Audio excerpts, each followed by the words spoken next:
Have you ever wondered what happens when a revolutionary hero gets a taste of the good life? Like the really good life? We're talking about a man who went from fighting a system of oppression to allegedly having millions of dollars stuffed in his sofa. Today we're diving deep into the glittering, controversial, and utterly fascinating world of South Africa's billionaire president, Cyril Ramaphosa, a garage fit for a kingpin or a president. All right.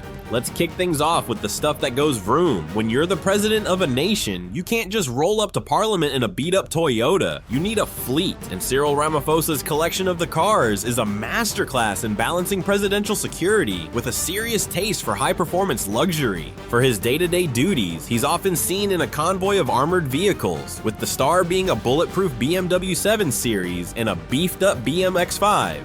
These aren't your standard dealership models, they're rolling fortresses. The 7 Series, valued at around $200,000, is the pinnacle of executive comfort, while the X5, coming in at over $220,000, is his go-to for navigating any situation with an extra layer of security. It's the kind of car that doesn't just announce your arrival, it sends a heavily armed, encrypted email about it beforehand. But the official cars are just the appetizer. The collection gets spicier. He's got an Audi RS Q8, a beast of an SUV that packs a V8 engine and a price tag of over $140,000 for when he wants to blend luxury with raw power. For trips to his farm, the reliable and rugged Toyota Hilux Raider is the practical choice. And showing a surprising touch of humility, there's even a Volkswagen Polo in the mix. A car for the people, valued at a mere $15,000. A nice touch, Cyril. But the rumored crown jewel, the one that whispers of his true billionaire status, is a Bugatti Chiron with a mind-melting price tag of over $4 million.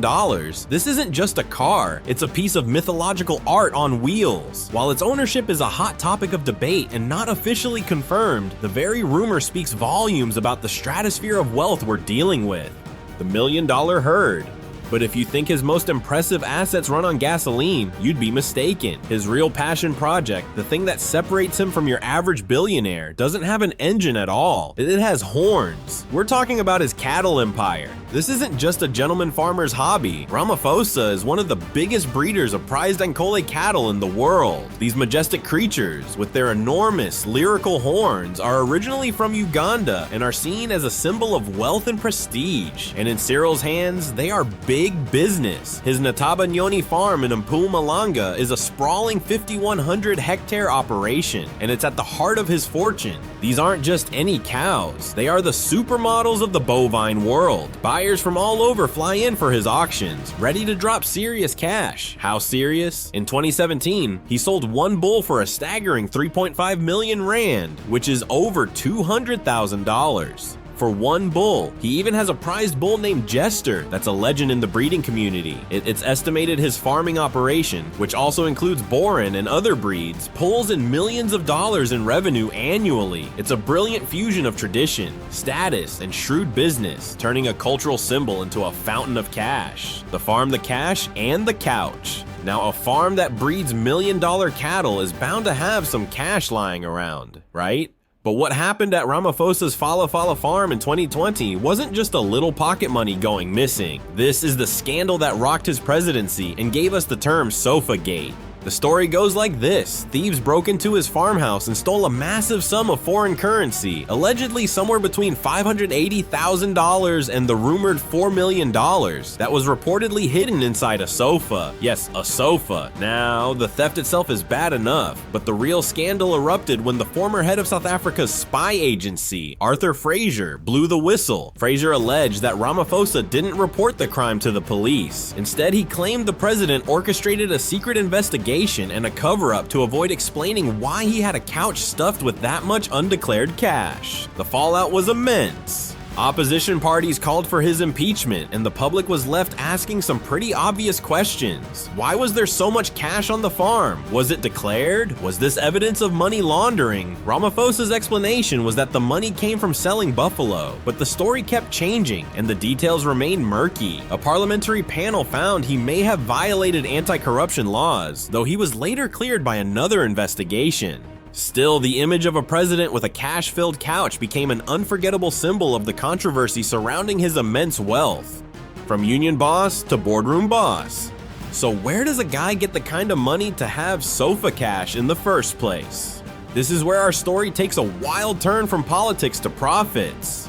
Before he was president, and after he made a name for himself as a fierce anti-apartheid activist, Ramaphosa made a very deliberate and incredibly lucrative pivot into the world of business. After Nelson Mandela chose Thabo Mbeki as his successor, Ramaphosa, the brilliant negotiator and former Secretary General of the ANC, stepped away from politics. But he didn't just retire to a quiet life. He founded the Shanduka Group, an investment holding company that became his primary vehicle for wealth creation. Shanduka was a beast, snapping up stakes in just about every key sector of South Africa's economy. We're talking mining, energy, real estate, and telecommunications. He served as the chairman of MTN, Africa's largest telecom provider, and held a significant position at Standard Bank. His most famous deal, however, was bringing McDonald's to South Africa. He secured the master franchise agreement for 25 years, eventually controlling over 145 outlets. He also became a key player in Coca-Cola's bottling operations in the country. He had the Midas touch. He was on the inside track, a politically connected heavyweight who understood how to navigate the new post-apartheid economy. By the time he returned to politics in 2012, he wasn't just Cyril the activist, he was Cyril the billionaire, with an estimated net worth hovering between $450 and $700 million.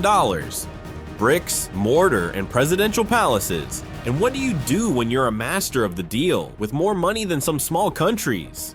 You start collecting houses like they're luxury cars. Ramaphosa's real estate portfolio is exactly what you'd expect from a man of his stature: opulent, private, and strategically located. His most famous residence is a stunning mansion in Cape Town, perched at the base of Lion's Head with breathtaking panoramic views of the Atlantic Ocean. This isn't just a house, it's an architectural statement. Designed with a modern open-plan layout, it features enormous glass walls and balconies that blur the line between indoors and outdoors. It's also surprisingly eco-conscious, with solar panels and water recycling systems. It's the perfect villain's lair if the villain was also really into sustainability. He also maintains an official residence in Pretoria, but his portfolio extends far beyond that. Besides his massive farm, there are rumors of exclusive coastal properties in South Africa's most scenic spots, and even international holdings in global hubs like London and New York. These properties are not just for relaxation, they are equipped with state-of-the-art offices, allowing him to run the country from the comfort of a poolside lounge. The activist in the gilded cage. But here's what makes this whole story so ridiculously compelling.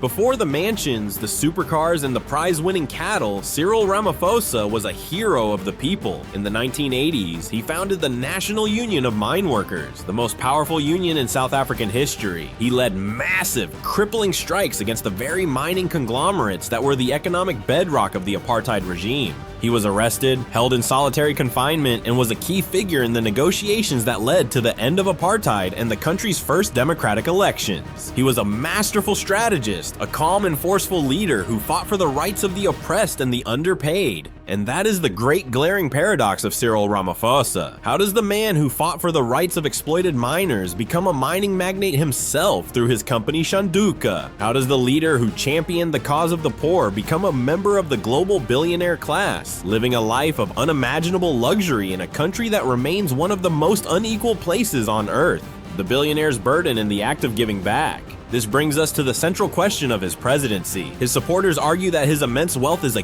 good thing. It makes him independent, a leader who cannot be bought or bribed because, well, he can already afford anything he wants. They believe his business acumen is exactly what South Africa needs to tackle its economic challenges. And to be fair, Ramaphosa does give back. He has established the Cyril Ramaphosa Foundation, which focuses on education and supporting small businesses. He's donated half his presidential salary to charity, funded scholarships for underprivileged students, and championed programs for emerging farmers. But for his critics, it's not enough.